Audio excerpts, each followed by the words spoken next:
Someone sings to my daughter at night. I found out who.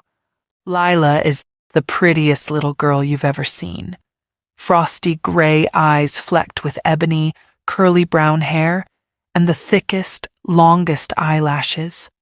When she smiles, her eyes form little rainbow shapes, and dimples speck her cheeks. When she first called me Mommy, my heart swelled with so much love and joy, I thought it might burst. Every night, for as long as I can remember, I read her a bedtime story. She loves the one about the panda and the tiger. We've been reading that every day for the past 2 months. She never gets sick of it. Recently, I had to go for an overseas work trip for 5 days. It broke my heart to leave my family. I know it's a short time and shouldn't be a big deal, but I hadn't taken a single trip without my family ever since Lila came into our lives 5 years ago. It was heart-wrenching saying goodbye to Lila. My husband promised he would take good care of her, and I believed him. He's a great dad, but I couldn't help but worry. My husband texted me throughout the first day overseas, updating that Lila was happily distracted by a playdate and a new stuffed toy. She seemed to have forgotten about me, he joked. Once I was done with a mind-numbing slew of meetings, I hightailed it back to the hotel and hopped on a video call with my husband and Lila. Lila was so happy to see me. She smiled and chatted happily about her new rabbit stuffed toy and her new friend. But after a while she cried and asked when I would be home. I tried to cheer her up and read her a story via the call, but she just got more upset and cried louder. She kept saying she wanted her mummy. We had to end the call so my husband could soothe her. My heart sank when I realized that my video calls would only trigger her, remind her of my absence. With a heavy heart, I told my husband to monitor how things are and let me know if a video call would be helpful or unhelpful the next night. We did another video call the second night, to the same results. Tears, pleading, shouting. We agreed that I would just send her night-night voice messages and to hold off on seeing her until I was home. The third day, my husband kept me updated frequently, knowing how worried I get. We skipped the video call, and an hour after her bedtime, my husband told me that apparently Lila had gone right to bed and fallen fast asleep. Part of me was relieved that she wasn't having a hard time. Another part of me felt hurt. I know, it's dumb. She's a child with a short attention span. It's easy to forget about pesky things like your mum for a night. The fourth day, my husband's updates were a lot less regular. I figured he had his hands full, juggling his work, household chores, and caring for Lila. He did say everything was fine, so I held on to that and busied myself with work. We both agreed to skip the video call that night as well. The fifth night, right before I left the hotel to catch my red-eye flight home, my husband video called me. It was about an hour after Lila's bedtime, so I figured maybe he had some trouble putting her to sleep. Maybe she wanted to see her mummy before she slept. Excitedly, I swiped to answer the call, grinning ear to ear. The sight of my husband's pale face doused my grin. His black hair looked limp and unwashed, and his eyes were rimmed with dark circles that made his dark brown eyes look almost black. "What's wrong, love?" I asked. "Everything all right? Is Lila okay?" "Do you hear that?" he asked. "Hear what?" He held a finger to his lips and mouthed, "Listen." Fear and exhaustion etched his face. Dread churned my insides. I kept quiet and tried to make out any sounds. I could only hear his breathing, and mine. "Love, you're scaring me. Where's Lila?" He looked defeated. "She's okay. She's asleep." What was I supposed to hear? Nothing. It's not there now. What's not there now? An edge sharpened my tone.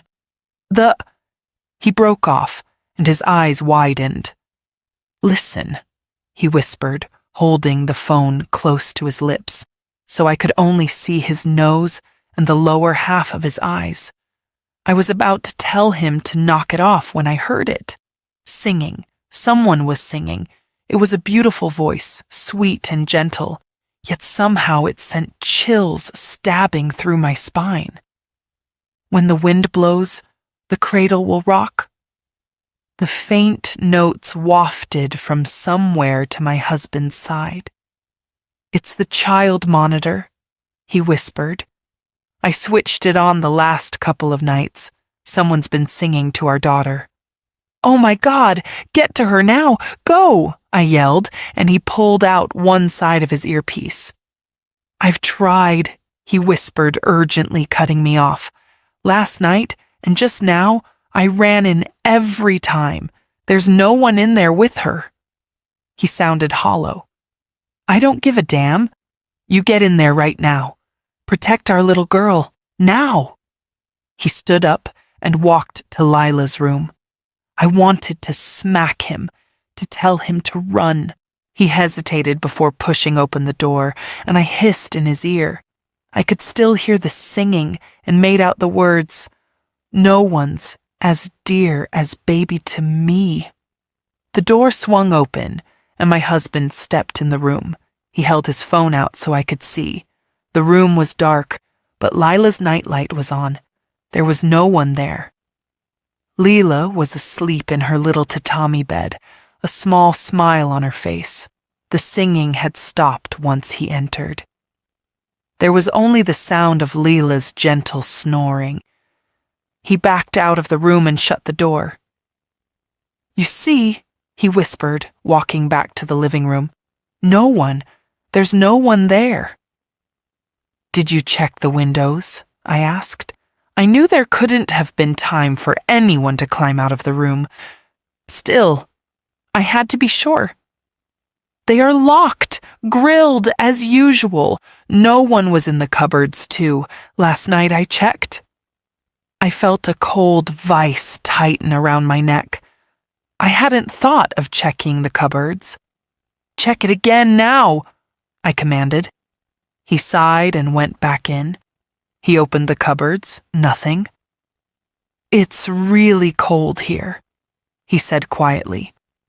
He looked everywhere, and I supervised, pointing out possible nooks and crannies. Nothing. He showed me that the window was still locked.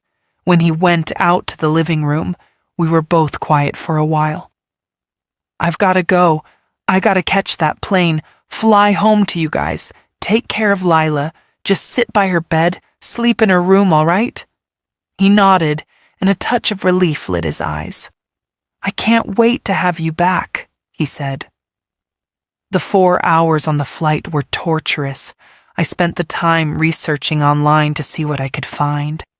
For the first time, I splurged on the plane's Wi-Fi service.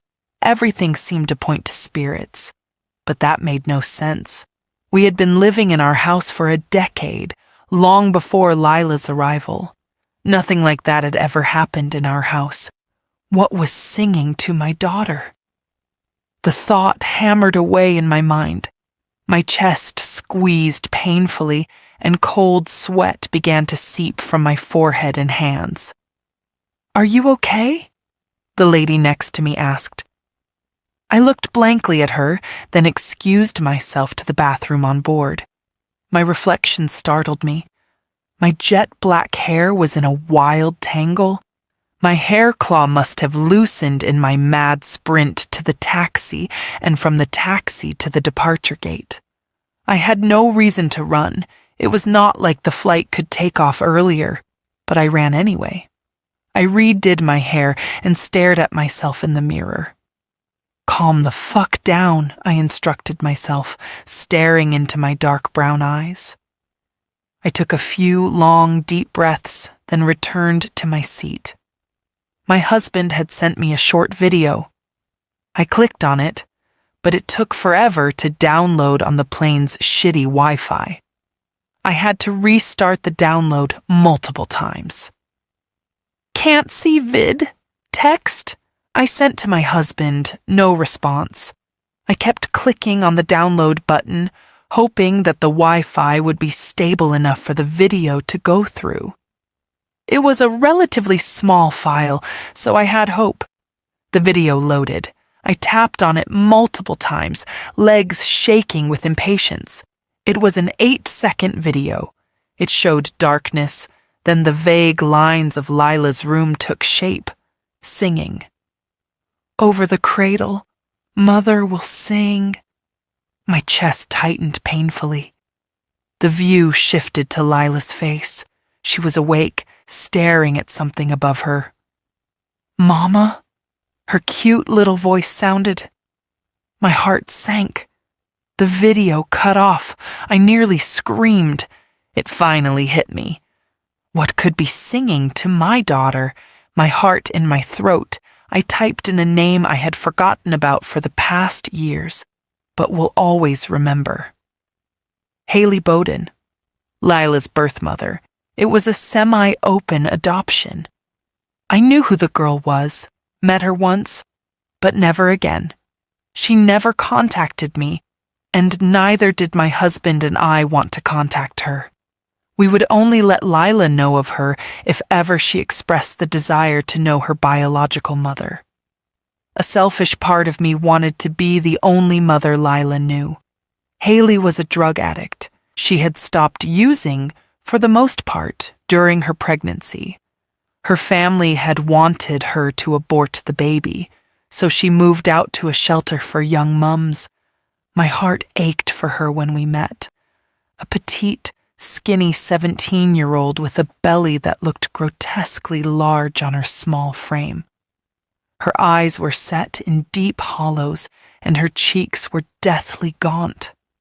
Still, there had been something beautifully innocent in her lovely gray eyes. She spoke in a childlike way, which I guess she still was, in a way.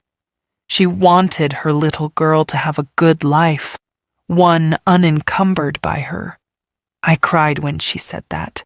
It ripped my heart open to witness the love this girl had for her unborn daughter. There was a naivete in her actions and words that made me grieve for her circumstances. A sweet young mother-to-be, accepting separation from her daughter before she was born. All over damn drugs. I wished Haley well, told her that if she needed help staying clean, she could come to us. I gave her my email on a slip of paper. My husband jabbed me sharply in the arm then. Haley never did reach out. We didn't see her again, only had Lila handed to us by the adoption agency. I had no idea what had happened to Haley. I tapped the enter button, and the results took a few seconds to load. I didn't have to scroll long before I found it. 22-year-old Haley Bowden, dead from a drug overdose. Her body had been found tossed out on the streets. She had died just 3 months ago. My heart sank, and a hollow blossomed within my chest. Haley was dead. I should have reached out. I should have offered help, shown some compassion for Lila's biological mother. I read all the articles I could find about Haley. There were few. From what I could gather, she had left home 6 months before her death after a huge fight with her parents. They were sick of her drug habits. She had to clean up or get out. She got out. Why didn't she reach out? I would have helped. Something clicked in my mind, and I went to my email. I typed in Haley in the search box. Nothing? I breathed a sigh of relief, then I tensed up again. I went to my spam folder and typed in the same search term. There it was, an email from Haley. Hi, Joanne. Haley here. I have no right to ask you for help, but I'm in a really bad spot. I don't need much, just a place to stay, or just to see Lila once. Seeing her would mean so much to me. It would be the motivation I need to get clean. I won't tell her I'm her mother. I just want to give her a hug, talk to her, sing to her. Please, Joanne, I have no right, but I beg you. I need to see my daughter. Love, Haley. A warm, sour sensation welled up in my eyes. She had reached out, and I had missed it. She needed help, and no one gave it. Tears spilled over, streaking my cheeks with guilt. I froze as I reread the message. Sing to her. A wave of nausea swept over me. She was back, singing to Lila. Did she want to take Lila from us? Did she want payback for my failure to help? Despite what I told her those years ago? I've been quietly losing my mind. I've another 20 minutes to go before touchdown. My husband has not been responding to my frantic messages. What is going on? Is it really Haley singing to my baby girl? Is she going to take Lila from us? Am I losing my mind? What if it's something else? Not Haley, but something else. 19 more minutes. I'm crawling out of my skin. I can't take this. Number no. My husband just texted. It won't stop singing. The plane's finally descending. I'm sending this out, and I'm making a run for it once I land. Oh, God, I can't lose Lila.